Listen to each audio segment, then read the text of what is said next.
And we're here for another chill vibe stream. I got Doc on. This is Doc Brown Presents. Doc, what are you presenting to us today? I'm presenting Anglo-Saxon poetry. And then we are in for a fantastic treat today. This is going to Yeah, be well, thanks very for having fun. me. Yeah, Of no, course. it's you're very kind in having me on. Hello, everyone. Yeah, well, I've got the Zin. I've rejected sin and have embraced Zin. It's in, so now I can begin. There's some really bad poetry. I'll shut up on that front, and let's read some actual poets. Yeah, thanks for having me. No problem. Yeah, so Speaking of Zen, I'm popping my Zen in now. yeah, pop it in. Mm-hmm. Why not? Yeah. It's the end of a long week. At least for me, it was a long week. Yeah, so I guess I'll do a vibe check on you. You're a pretty well-read person, Caleb, and so have you ever dabbled in Anglo-Saxon, otherwise known as Old English poetry? I don't know if Beowulf counts, but that's Beowulf, like Beowulf yeah. counts. Beowulf I'm a counts. huge fan of Beowulf. I reread the Beowulf poem or epic about once every few months or so. I sit down, I reread it because it's so good. I love it. It is good. That's more frequently than I read it. I actually you've actually lit a fire under my ass. I should read it more frequently. Beowulf is great. I love Beowulf. We'll have to do a Beowulf focused podcast followed up by a review of that weird Beowulf movie they released. Oh, good. Yeah, Beowulf is would have to be its own. That's several episodes worth. It's such a beautiful and long poem. Yeah, we're definitely not cracking up in Beowulf today. No, not tonight, but we will eventually have to get to Beowulf. A lot of people do know about Beowulf, and I think on the online right, more and more people are discovering Beowulf, which makes me, as somebody who loves this topic, really happy. I guess if I'm going to do anything today, it's to try to expand people's scope, I guess, a bit, because Beowulf obviously is quite rightly remembered as being like this great epic poem, really pretty much the quintessential early English epic.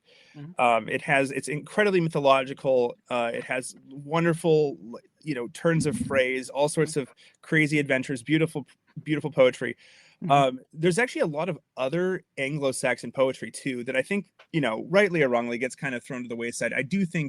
I don't blame anybody for doing that. I think it's that only pointy-headed nerd types like me who really like reading this stuff in the original language would ever know about it. So there's actually a lot of stuff out there that's really good and much shorter than Beowulf. So if Beowulf has ever terrified people, if you're like, I just can't, I have to like work up to Beowulf, we're going to look at some things today that kind of hopefully will be stepping stones or little ladders to get up there, right? The Jacob's ladder of Anglo-Saxon poetry, because Beowulf is, if you're not used to epic poems, it can be quite a lot to bite off. And if you are used to epic poetry, more from like the Mediterranean tradition, thinking of like, Odyssey, Iliad, things like that, Greek poetry is also. Gilgamesh? Would he be considered Mediterranean? Who? Would the Epic of Gilgamesh be considered? I actually don't know where. Near Eastern epic.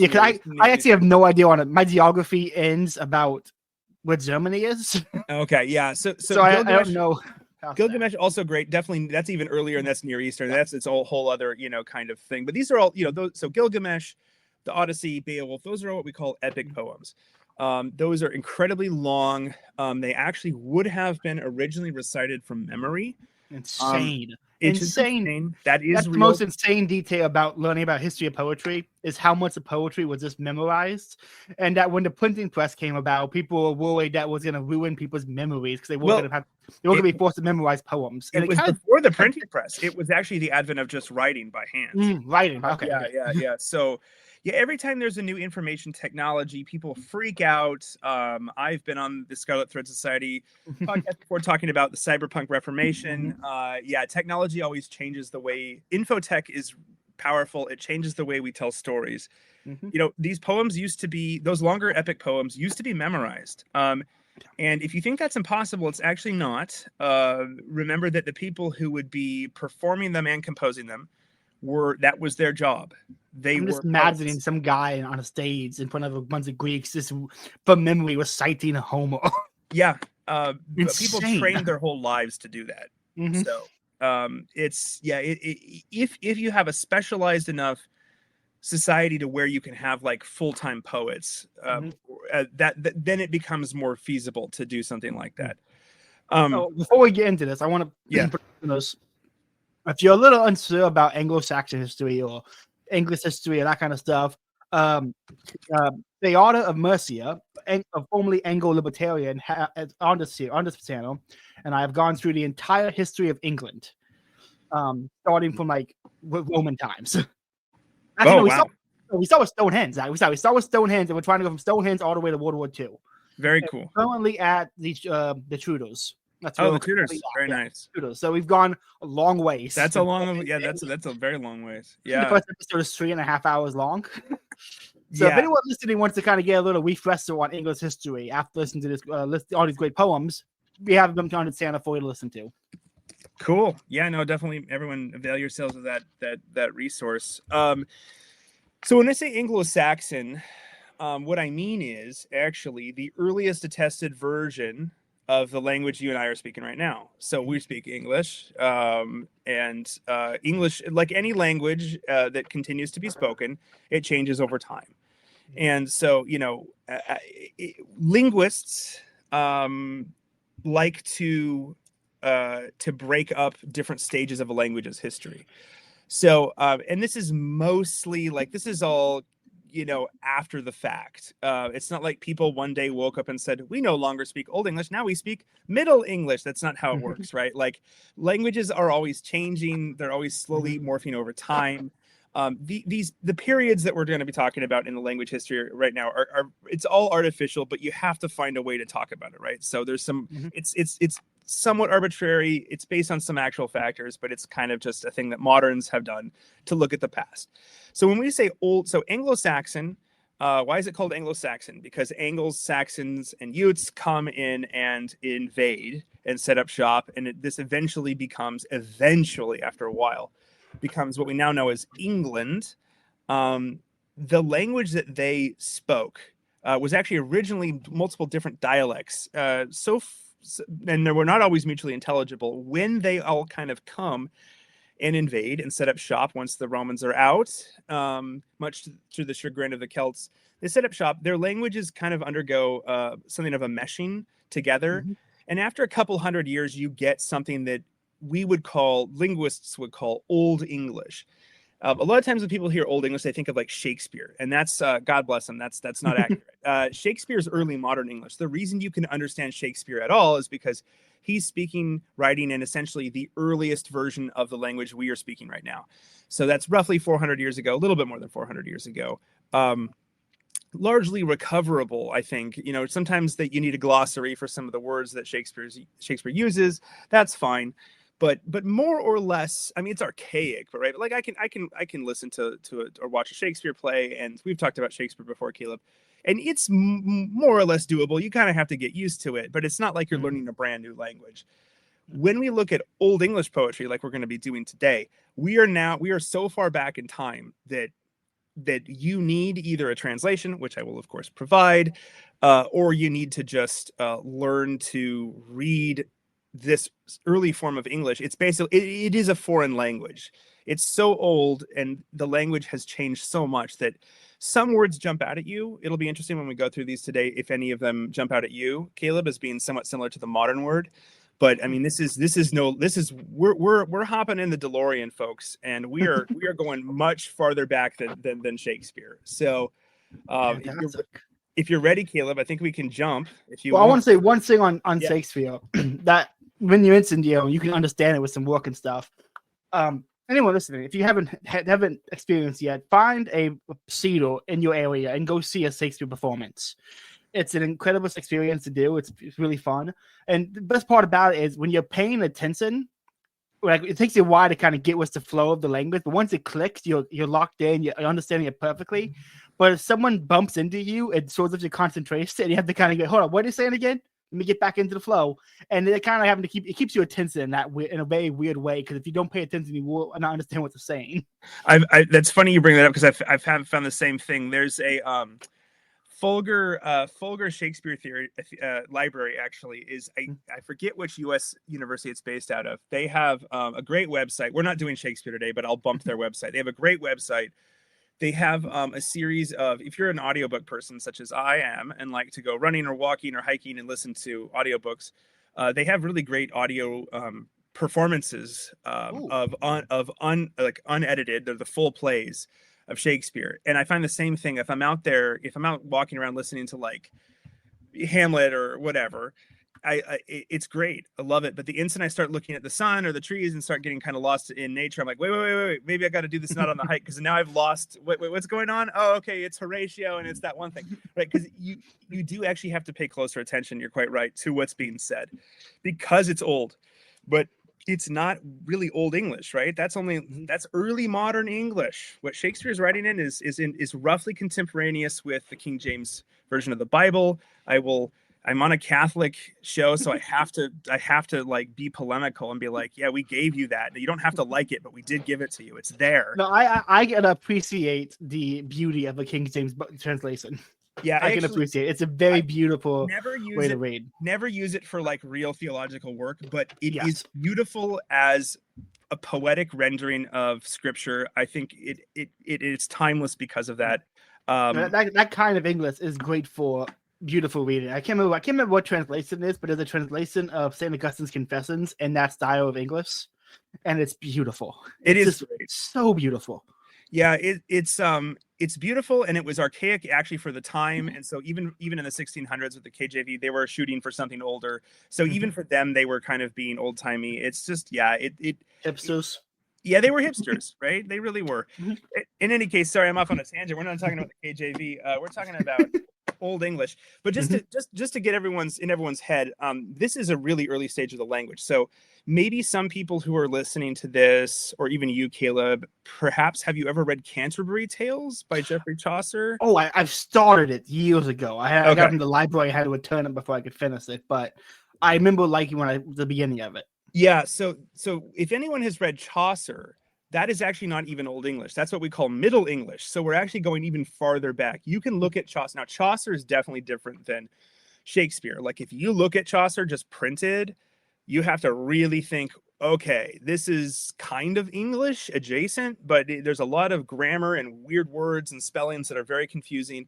If you hear Chaucer read aloud, it becomes a little bit more recoverable. Or Caleb, I know that you're a fan of Sir Gawain and the Green Knight. If you look at Sir Gawain and the Green Knight in the original Middle English, it's even more difficult, I think, than Chaucer. But again, with a little bit more work than Shakespeare, you can kind of figure out slowly how to read it.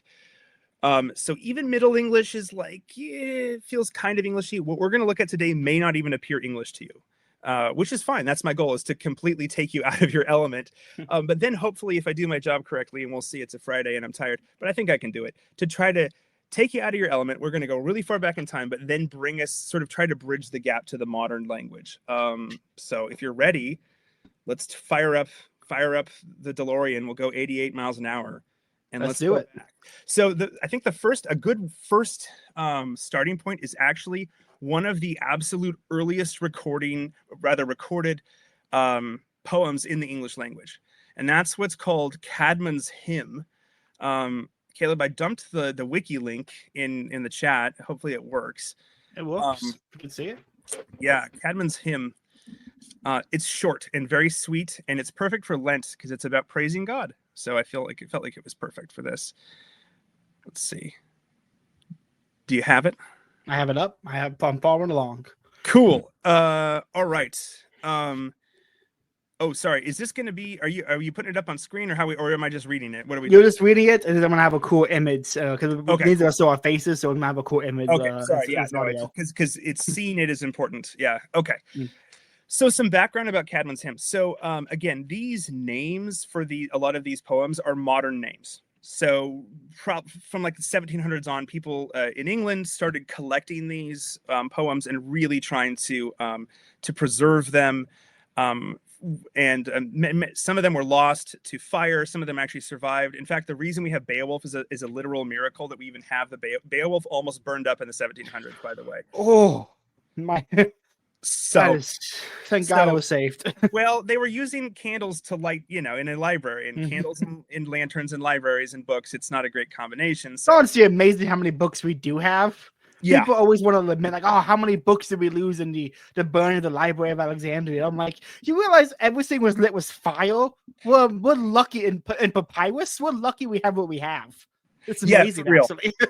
Yeah. And so kind of in that vein, a lot of the names we have for these poems are all modern names. Like people didn't really title poems the same way back in the early medieval period. Or if they did have titles, we don't know what they are. So this is called Caedmon's Hymn because it's a hymn written by a man named Caedmon. So that's why it's called this. He didn't title it with his own name. So he wasn't that prideful. Caedmon is an interesting dude. We don't know much about him. The Venerable Bede does write about him a little bit.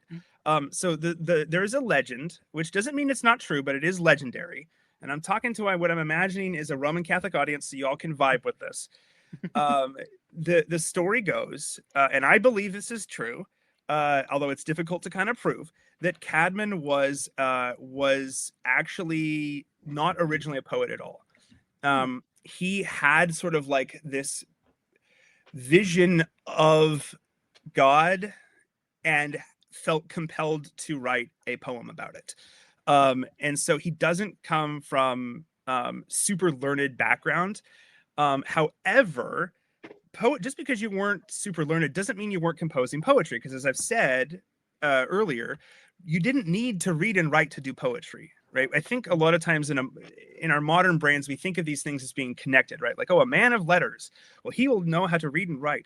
Yeah, except that humans have been telling stories around campfires for thousands of years, right? Like you don't actually need to be able to read and write in order to do this. Obviously, it's helpful in some ways.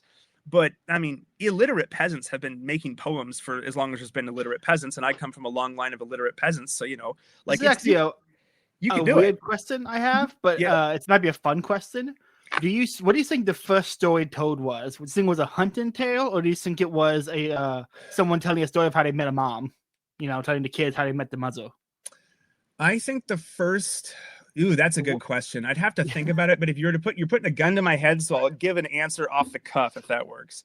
Okay. I would say the first tale is probably a tale of a monster. I think it's probably the first. That's a good pick. I'm a Tolkien bro, so I'm gonna have to say it's probably something about a monster. And that monster could be the Smilodon, the saber-toothed tiger that's going to eat you, or it could be the ultimate monster of death that's coming for all of us. I think that I think the original genre of storytelling is horror, probably. Just this based on what we know about early human history and life. That's a very good answer. It's pretty brutal, and like the monsters are probably the earliest, I would say. There's a whole conversation we could have about how ingrained horror is into the human experience of storytelling. I mean, well, Tolkien would say, and this is an appropriate time to keep talking about Tolkien because he was a professor of Anglo-Saxon. Tolkien would say that without the fall, there is no story. And so you kind of, how can you tell a story if you don't have a problem? How can you have a problem if you don't live in a fallen world, right? Like it sort of goes back to this core issue of, right? Like, and so, I mean, obviously, the fall is real. I don't think that the first story was a story of the fall. I think that this is actually one of the Abrahamic contributions to world storytelling. I think the first story is actually just dealing with the fall. Like, how do I not get eaten? How do I not get in? How do I keep my wounds clean so I don't die? How do I? What happens when we die? Right. I think that that's probably the first. The first story is probably ultimately about death. I would say maybe even more than monsters. It's probably about death. Appropriate for Lent, I guess, to say that. That's kind of a depressing answer, but no, that's a very exciting answer. Actually, it opens a lot of doors. Yeah. This is about something a little bit nicer than that. I think, and more hopeful than that. So yes, we don't want to eat the whole jar of black pills at once. That would be a little too much, right? You have to have one and one, right? You take a black. Yeah, I think 5 black pills is called cyanide at this point. Yeah, I think, and I feel like maybe we shouldn't have it. We've had so many black pills as people recently. I feel like we just kind of have to start. We have to, at least a gray pill and then maybe some white pills. This is definitely a white pill.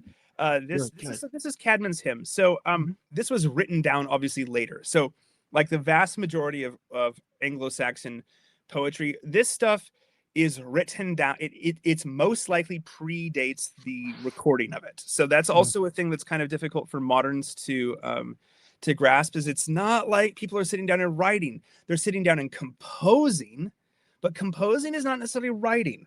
Writing is a very modern way of viewing what, how literature works. So I'll read through this now. I'll read it in the original Old English.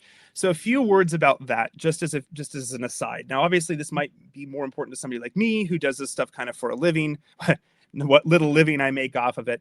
But let's say somebody who really cares. This might not be so important to other people, but I'm going to use a reconstructed pronunciation.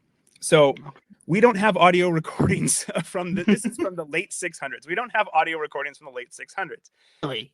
Right. Shocked. So we shocked. Yeah, exactly. There is a fun X-Files episode about the words of Christ being encoded on a cordware bowl, but that's a whole fun thing for another day. There's no audio recordings. So we're going on based off of what we know about the way the language worked and the spelling. So it's an educated guess, something like that.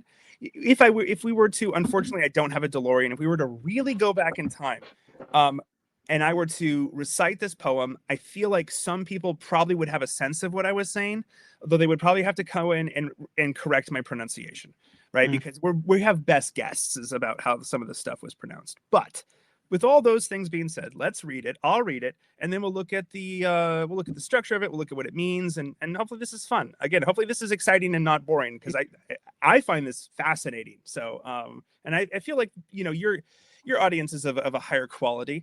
So it's all very sensitive young men, and they'll hopefully like this. So here we go. All right.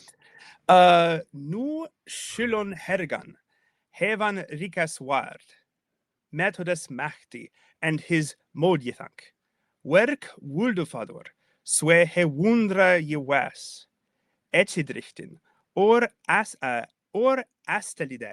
he arrest shop alde barnum, heaven till hroffe, haleg scheppen, tha midon yard, mon kunis ward, etchidrichten, after tidai, firumfoldo freya almacti. Okay. Wow, that was impressive, dude. Give him a clap. Well, if you make bad decisions with your life and get a PhD in this stuff, to find yourself unemployable, you can also do things like this. I mean, hey, good trade-off in my opinion. That might be a fair trade-off. Popping one of those out at a cocktail party. It's the decision I made. I stand by my decision. I love this stuff enough that, I mean, like, you have to suffer to learn anything, and so you have to have the right kind of suffering, as we were talking about before recording. That's Socrates quote. There's nothing worse than an education. What's the exact quote on? So I'm gonna butcher the quote if I don't. It's either right here saved in my phone. Let me just load it real quick. An education obtained with money is worse than no education at all. Very true. Banger. Yes. Yeah, it's true. All right. So this is a translation. I didn't do this translation. I just pulled this up on the wiki because I was busy this week and didn't have time to translate this myself. But I would have translated it. Insane that you could translate it yourself. You could do it in the old English, in the language, but the fact that you can translate it is even crazier. Well, I have kind of as an aside, I have kind of a weird problem. So the best of the dead languages that I speak is related to Old English, but is actually not Old English. So I do speak. I read Old Saxon pretty fluently, and Old Saxon was a closely related language. Old English is a slightly different. Their spelling system was different, so I always kind of get tripped up by their spelling. But I mean, a lot of this is just I can actually sight translate most of this just because it's so recoverable for me. So anyhow, yes, many years of schooling allows me to do this.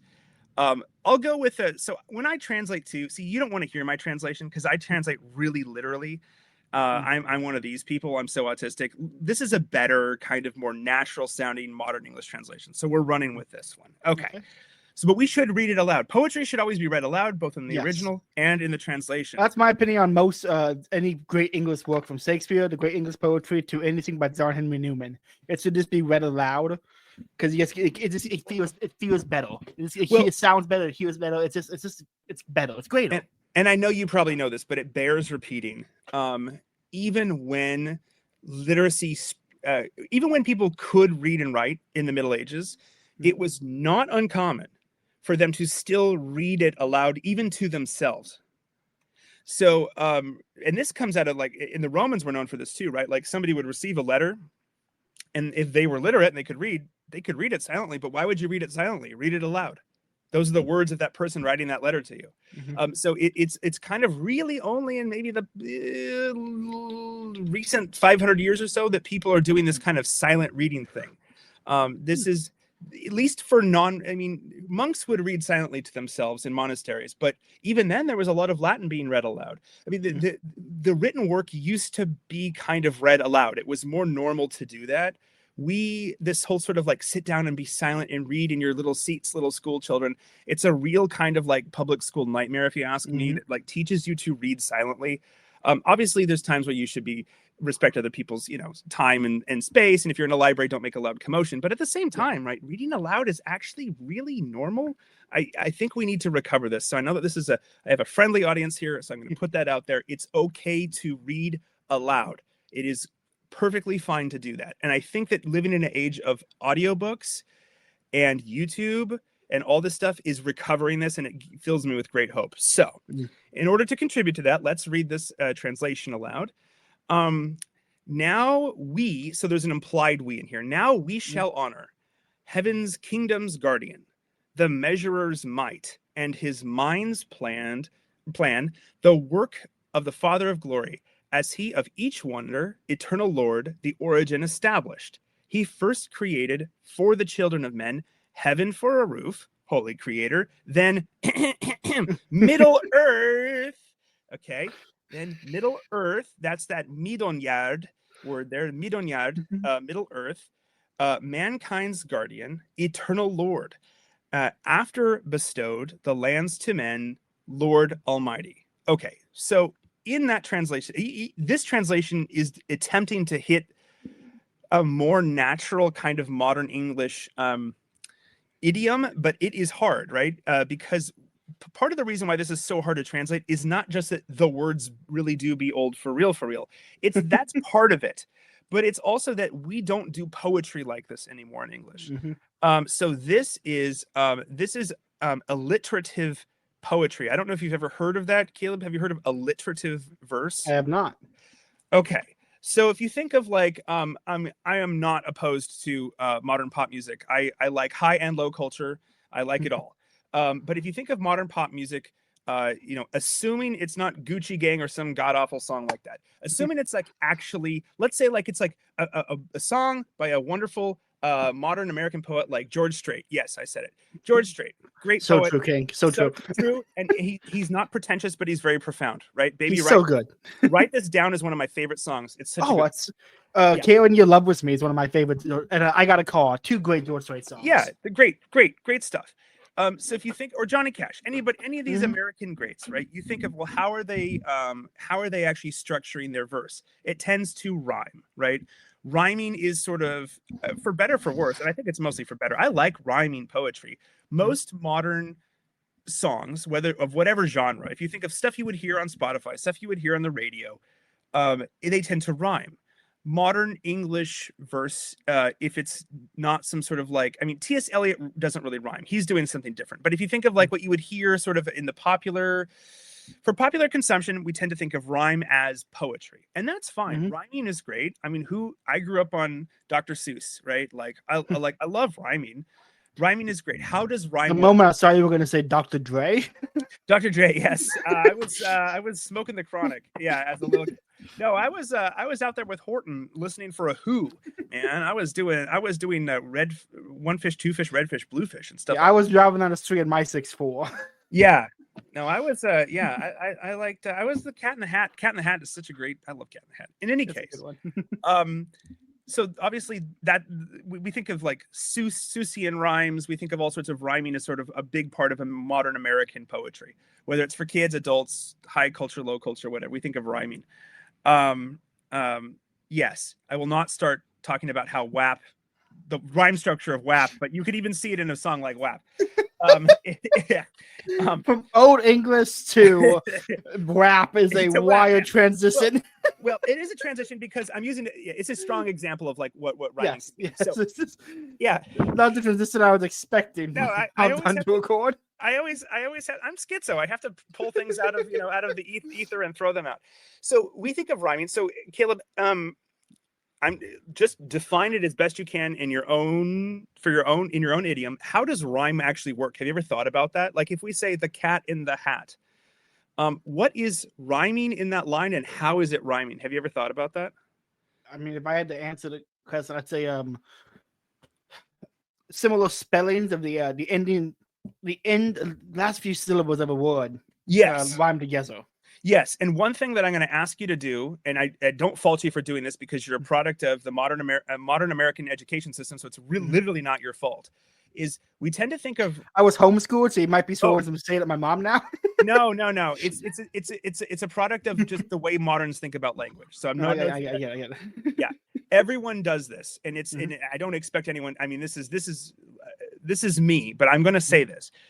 Don't think so much about the spellings on the page. Think about the sounds that they make, right? So if you say cat, hat, that's the real rhyme that's going on there, right? The cat in the hat. So Seuss is rhyming cat and hat. Okay. So if we think about cat, we think about hat, and I don't mean the words on the page. I mean that's why I keep saying them aloud, as they are pronounced. What is harmonizing between those two words? Cat, hat. The at. Okay, so it's the end of the word. It's the end of the word, and it can be a vowel, or sometimes it can be a vowel and consonant, or even sometimes it can be consonant, vowel, consonant. Okay, so rhyming looks towards the end of the word and wants to match them, essentially. That's how modern English poetry works, by and large. This is Old English poetry. So rhyme did exist in the Old English period, but it wasn't. Sorry, I've spit my zin out. It wasn't. I'm getting buzzy. It wasn't thinking. It wasn't. It was seen. Rhyme wasn't seen as the highest poetic art. This kind of verse was seen as the real shit, the real good stuff. So this is what we call alliterative verse. So when something alliterates, we are no longer matching the end of the word. We're matching the beginning.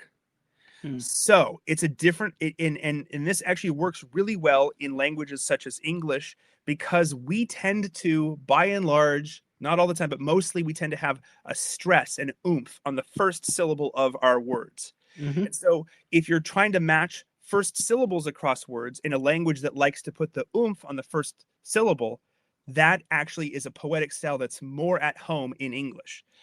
That's interesting. Yeah, so Sir Gawain and the Green Knight, which I've already brought up, is from a later period in English verse, but it does this quite extensively. It's an alliterative poem. We should do that at some point leading up to Christmas, maybe this year. Would be fun.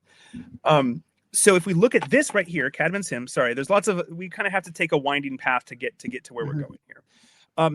We just look at the, in the first line, we have in the Old English, Nu Shulon Hergan, starting with an E, yeah?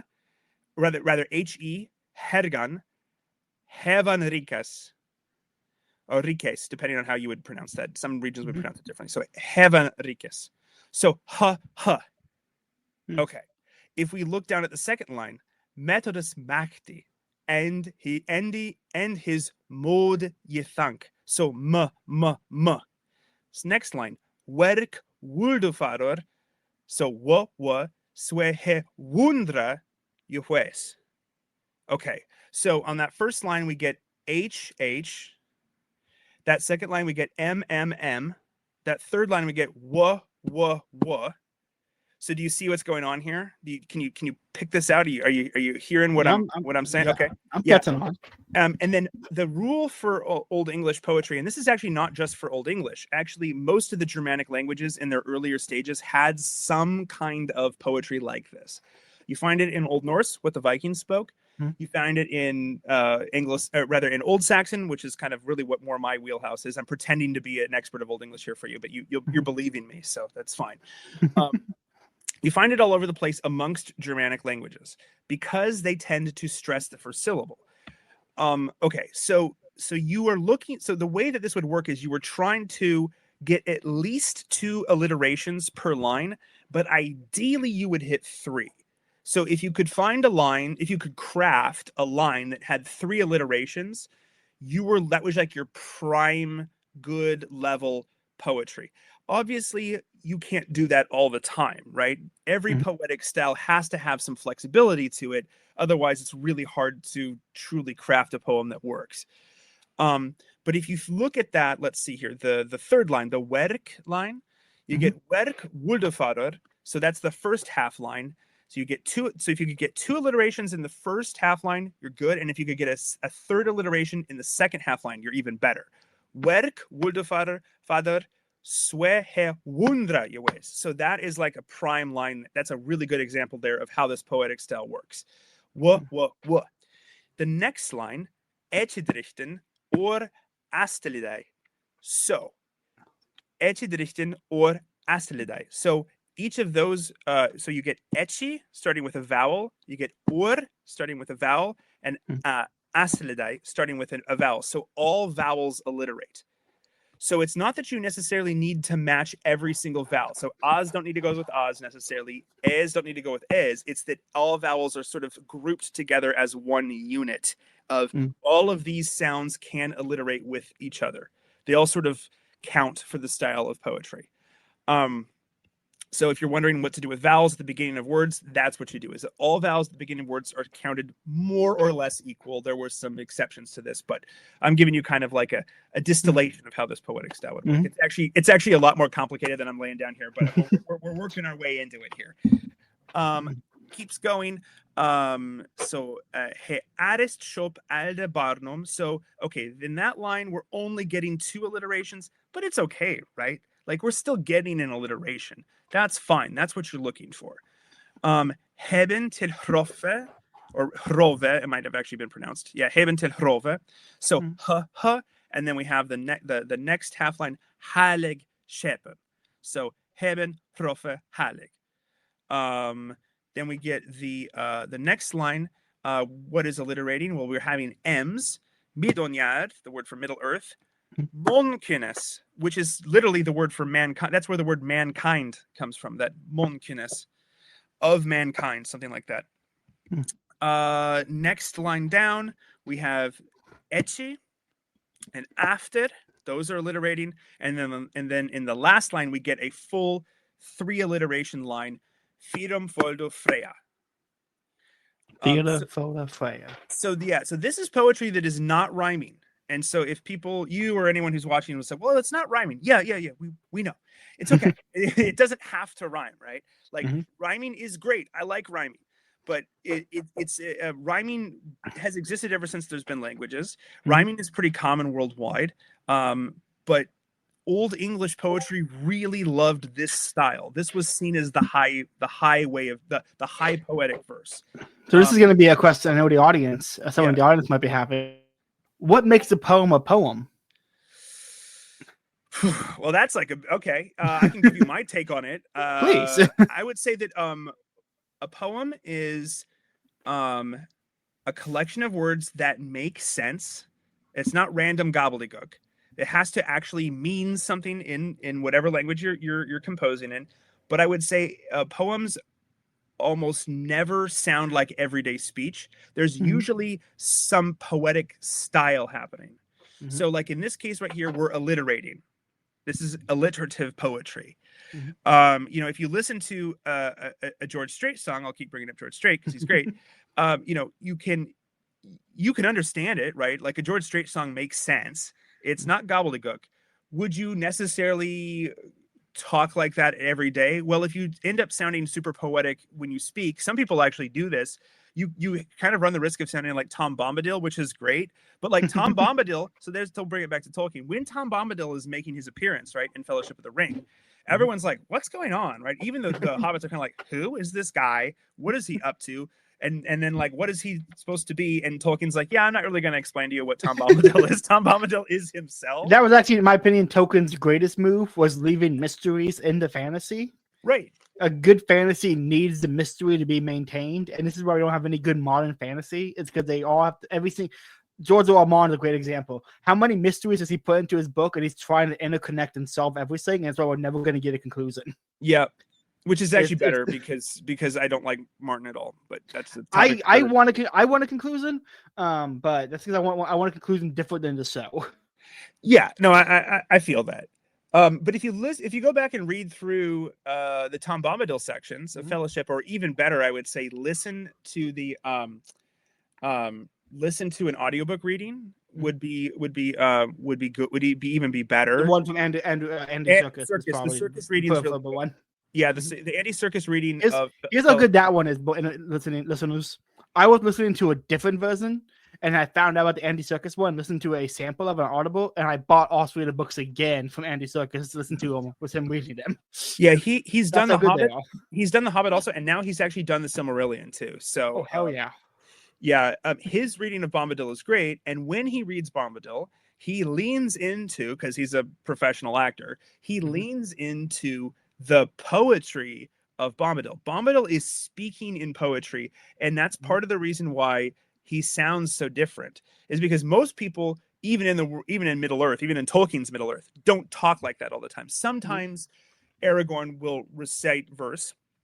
Sometimes Legolas will recite verse, right? There is poetry, but most people aren't just talking in that style 24/7, right? To bring it back to Shakespeare too, this is a thing. When you listen to Shakespeare, like a play, for example, or any of his sonnets, that is not how people were speaking in Elizabethan England. They were not talking like that every day. That is again, it's sort of like, imagine somebody 2,000 years from now uncovering a bit mumble rap. They recover WAP, and they're like, wow, listen to the poetic style of the late American period.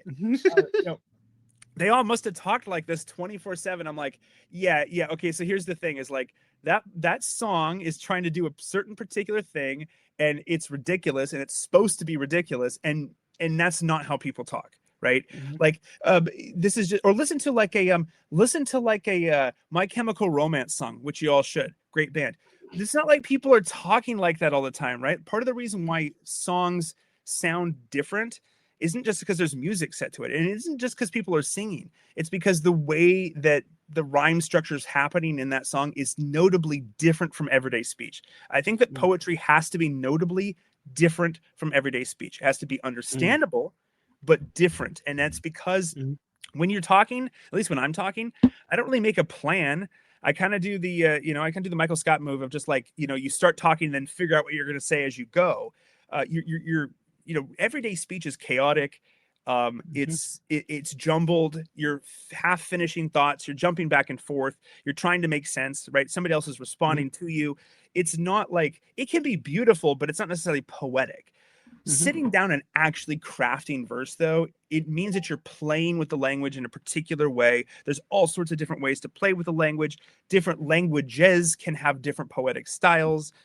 So I would say it's not a super dictionary definition of what poetry is, but I would say that's what poetry is for Doc Brown. That's how I would say, poetry has to be notably different. Now, we were talking about before we started recording, sometimes you have authors in modern English who write in prose, but have this incredibly poetic way of writing.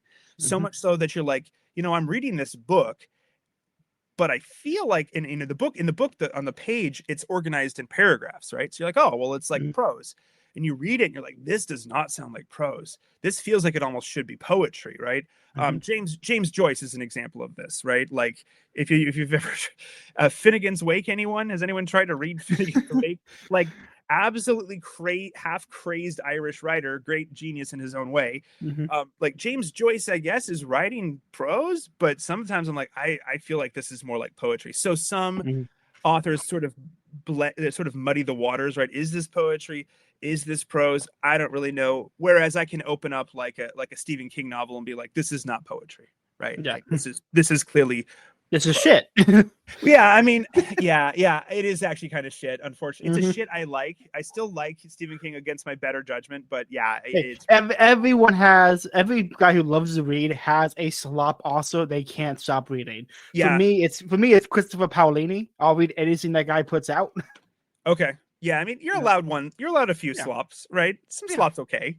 It's fine. You gotta have you gotta have something you just sit down just to read for the fun of reading, not necessarily to learn anything new. Yeah. Well said. That's what Christopher Paolini books offer me. His Aragorn series is like, it's Lord of the Rings and Star Wars mixed together, but it's cool as hell. Yeah, I mean that's not necessarily a bad thing, right? Yeah. But yeah, Stephen King's a horrible person, so I'll just keep saying that. Yeah, yeah, horrible person. But you know, he did wrote some halfway decent books. In any case, King is definitely not a poet. Cadman definitely is a poet. Yeah. So, but this is not like people did not sit around in the late 600s in England talking like this every day. This is not how farm hands talk to each other, right? Like this is not even how people at a royal court would have talked to each other, unless they were a bard, a poet brought in specifically to perform, right? And and then you're entering into the realm of performance. I think that would also probably be part of it for me. Is poetry is sort of intended to be performed. There's a performative quality to it that I think everyday speech just doesn't have. Actually, on that point, anyone listening, I do. My friend Connor and I do a podcast on his channel called the Chester Belloc Hour. We do the Twitter space. We do a Twitter space. We cover poetry and have people come on and read poems they write, or we compose our own verse and read them off on the AF people. If you write any poetry, before you think you're finished with, so you think it's good and done, read it aloud. You have to read your own poetry aloud just to see get the actual. I made the mistake of finishing the poem and like, oh, I guess I'll read that one on air. And then I started reading. I'm like, oh wow, I should have read this beforehand. But we advertise like, hey, we are shitty poets. But the best part of reading poetry is wanting to write shitty poetry. Yeah, you have to be. That's my biggest. I've been trying to actually get into poetry. And I am so much of a perfectionist that I will not tolerate the failures, and it's definitely it's not good for my motivation. You have to kind of you have to be willing to suck. Dude, I'll send you an invite next time we do a Twitter space for it. It's me, Connor, Gustavo, and another guy. We all get on for like an hour or two on Twitter spaces, drink a bunch of wine. Normally just talk to shit, and every once in a while I go, anybody got a poem? And we read a poem off, or we'll talk about Wally. Or normally I go through and find a bunch of really good Belloc poems. People either bring their favorite poems or compose poems and perform them in the Twitter space, and it's a lot of fun. You got to come to the next one. Yeah, no, I'll gladly be there. I've actually started. I've been trying to actually write in modern English in the Gawain poet style. Ooh, cool. So I've been trying to do that, and actually still you can kind of do it. The language has changed. It's a little bit harder in modern English, but you can do it. It sounds really different because we're used to rhymes. And when you stop rhyming and start alliterating in modern English, you're like, whoa, it feels way more impactful. But because you're looking for the beat, you realize as you listen to it, you're not looking for those rhymes. You're looking for the alliterations at the beginning of the lines. And it's like, boom, boom, boom. There's just a different cadence to it. That is nice. It definitely does not sound like modern. I guess a simple example of that would be fee, fi, fo, fum. Yeah, fee, fi, fo, fum. See, those words alliterate, but alliteration isn't just match. Again, I've given you kind of the Diet Coke version of that here because I knew we didn't have a whole ton of time. Yeah. Alliteration isn't just matching the first parts of words within lines. That's part of it. It's about what are called beats, or you're looking at syllable counts across the lines too. So you're trying to get certain number of syllables in a certain way. And again, at least as it comes to, or at least as it pertains to old English poetry, such as we've been looking at today here with Cadman's hymn, which really I do believe is actually the earliest. I might be wrong. No, I think it's the earliest recorded poem in English. So it's wow. It's one of the early ones. You're trying to hit certain number of beats per line, but and you're trying to alliterate. But again, there's always some flexibility. At least in Old English, there's always some flexibility, right? We're not strictly doing haikus where it's 5-7-5. We're not that tightly controlled. And by the way, even in Japanese, haikus aren't even that tightly controlled. That's a weird American interpretation. Yeah. Haikus are such a beautiful and I've tried to write haikus. I can't do it. It's such a really specific style of poetic verse, and it's beautiful. But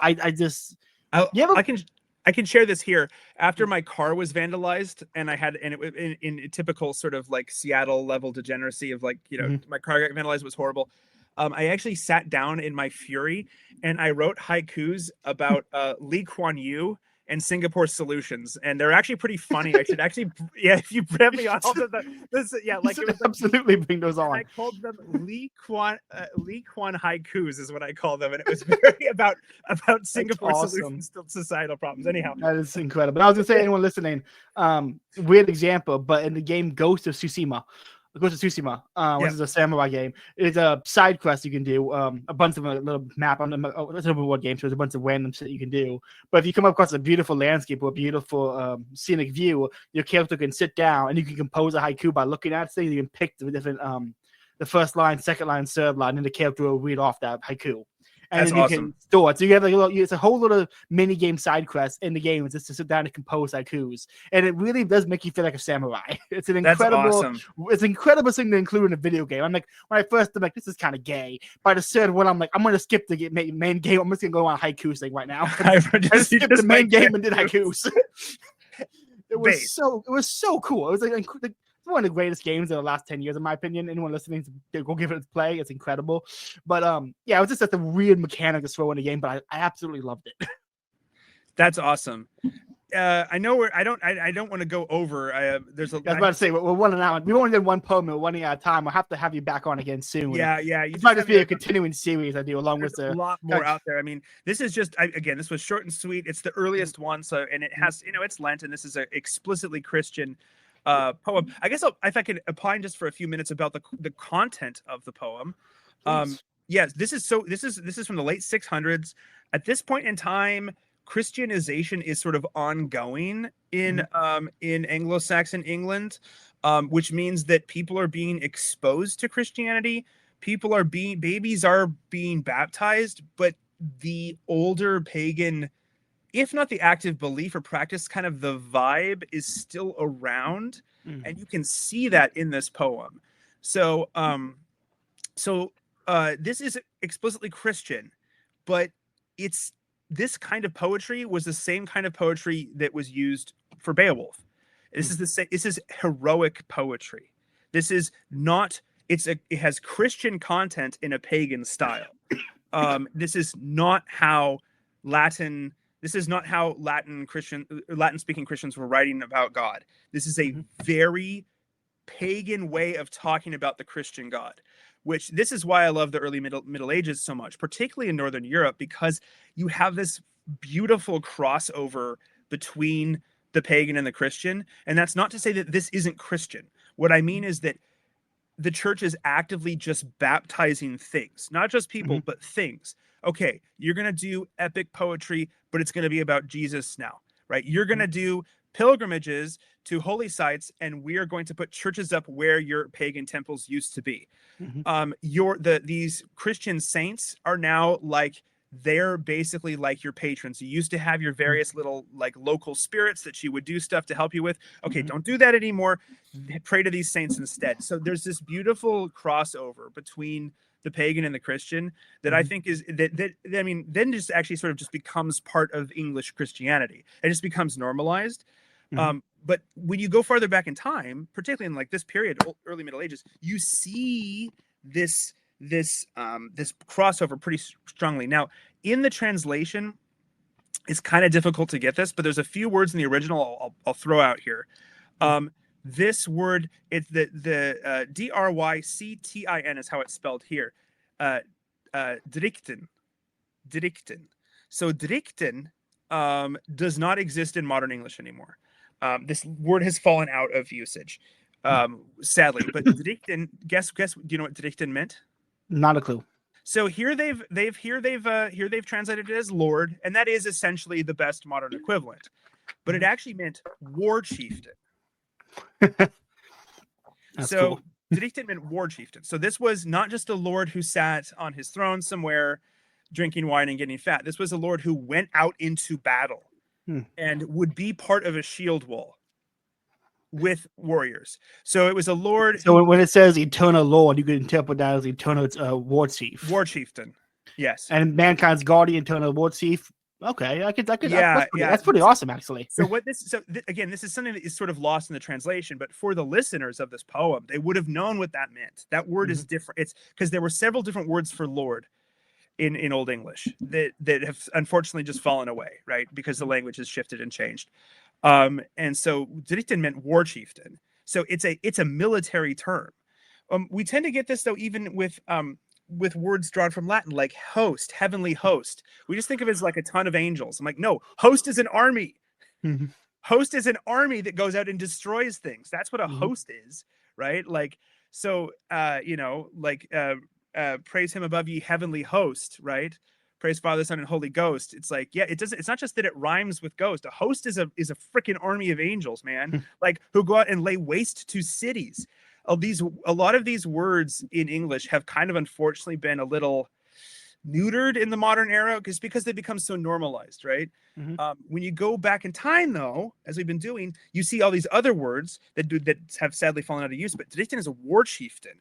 I mean, that is an explicitly military term. That basically means what Cadwin is saying here is, my God kills bad things. My God goes out and kills things, is what he's saying. So this is incredibly Germanic warrior coded, right? This is like Cadman himself wasn't a warrior, as best we can say, but he's composing in a heroic style. And heroic style, you got to have some like ass kickery happening, right? And so just in this one word, Dritin, that is a military term, an explicitly violent term. It's not neutered. This is real early Anglo-Saxon Christianity here. Actually, so the word Lord in English that we have now in English, do you know what that actually originally meant? I do not. So it comes from the Old English word hlaford, which is not in this poem, but the word Lord in English comes from hlaford, and it actually is a combination word. It's a compound noun. Ord means guardian or warden. It actually means warden. And so hlaf means loaf, the bread guardian, because a lord was someone who defended peasants who produced bread. That's so a cool. lord is someone who defends bread. And if you think about it in a Christian sense, bread, in the words of John Mulaney, this is the bread, right? Oh, wow. So that word Lord predates Christianity, but is taken up and used pretty readily when the Anglo-Saxons are Christianized, because it has a sense of guardian, of protection, again, with an implied force behind it, right? But it also is connected to food, to sustenance. Give us this day our daily bread, right? These terms that were predating Christianity are being used in a Christian way. I could talk forever about it. I'll shut up, but I'm just going to point out a few of them right there. So there's a lot that's like kind of baked into even such a small poem as this. There's a lot of context. There's a lot, the words themselves, and we just looked at a few of them here. So we could keep going, but I'll do my best to shut up. But thanks for letting me do this. Dude, thank you so much for coming on. This was very entertaining, very interesting. I'm excited to see where we can go from here. I find it very funny that my podcast now consists of one podcast series reading two Englishmen, Bella Contestant, having you on to read Old English poetry, and having Katie Sayada on to explain English history. This is a very English coded podcast now, apparently. Well, I mean, Anglos are cool. I am one, obviously, but England has produced a lot of really cool stuff. Yes, they have. Absolutely. Big defender of England over here. Honestly, if not modern England, this makes me very sad. What's that modern? Modern. Yeah. This makes me very sad.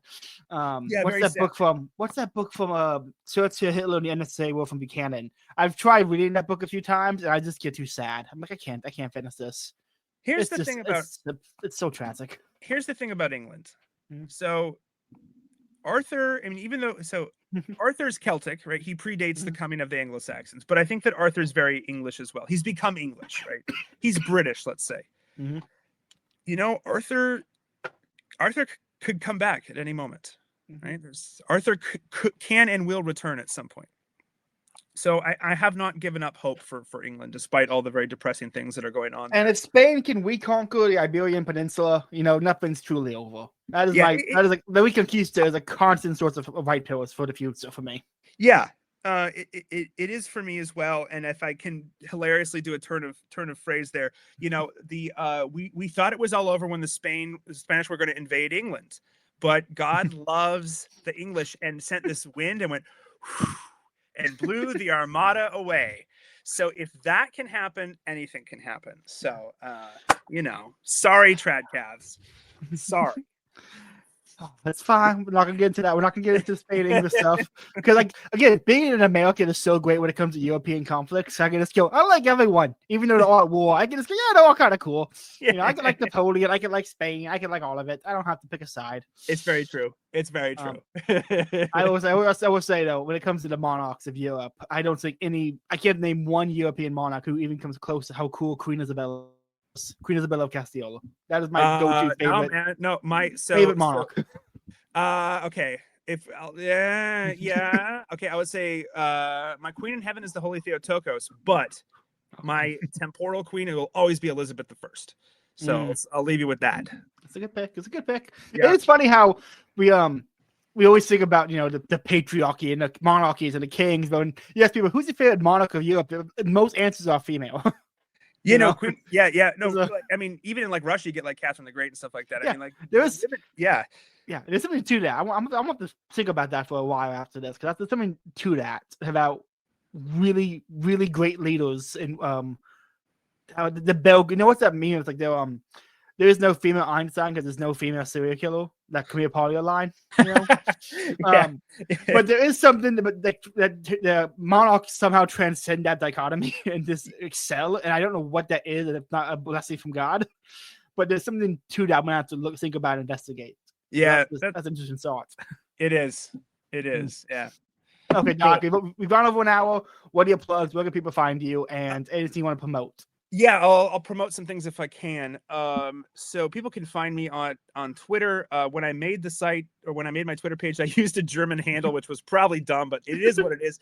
At Altphilologe. I'm hoping, Caleb, you can write that down in the description, so I don't have to. I will copy and paste it into the description. Yeah. It means philologist in German, which is what I am. Somebody who studies dead languages and dead texts, or dead languages and old texts. So it's what I do. Is that the technical difference between a linguist and a philologist? Is this a living language or dead language? No, that's a topic for another. You don't want to start that conversation, bro. You don't have time for that conversation, bro. Okay, we'll save that for later. They're different. You can follow me there. My Twitter is mostly a place for waging war against the hard R Reformed. Shit posting. I post some kind of this stuff on there, but Twitter is a ridiculous place, so I don't take it too seriously. People can I post some fun stuff. Follow me there if you want. On YouTube, I have a channel, and we've been so busy. We're doing maybe one episode a month at this point, but we have a fair amount of back catalog now. It's called The Wandering Humanists. Caleb has been on. Many people have been. Bulge has been on several times. So there's a great podcast. Yeah, great. We don't do it as frequent. We go for quality over quantity. One thing that I have been doing more regularly, though, and I will bump if you'll let me, is if anyone here knows, I'm assuming people will know Timeline Earth, the Timeline Earth family of podcasts. Paz, who's part of Timeline Earth, has his own spin-off Scarlet Thread Society on his Patreon. There's a lot of cool stuff. There's a lot of we've watched Twin Peaks. We've done other sort of movie watchings. I think they have a Mummy live chat up now for the Brendan Fraser Mummy that just came out. Great movie. Every month I go on to Paz's show, and we have what we call an enchanted office hours. And so every month we talk about something different, usually medieval, early modern kind of magical, religious, mythology, literature kind of stuff, kind of broadly humanities. Your episode when you talked about finding a, what was it called? A grimoire or something. Oh yeah, finding a grimoire. That was very interesting and spooky.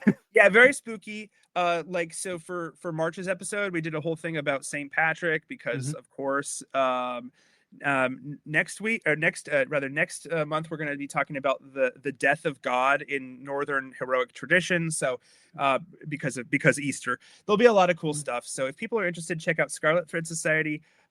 There's various levels. I am shilling, but Paz is a great friend and a great person, so I will gladly shill for Paz. Check us out. If you like this kind of stuff, we do this. But even wilder shit. We talk about wacky, fun, weird, crazy things, elves that I've come in contact with, and all sorts of crazy experiences. So if people are into that, we get into the very woo stuff. So that's what I'll shill. Fantastic. Well, everyone, thanks for listening. Like, comment, share, subscribe, whole 9 yards. Have a good Lent. And remember, God made you special, and he loves you very much.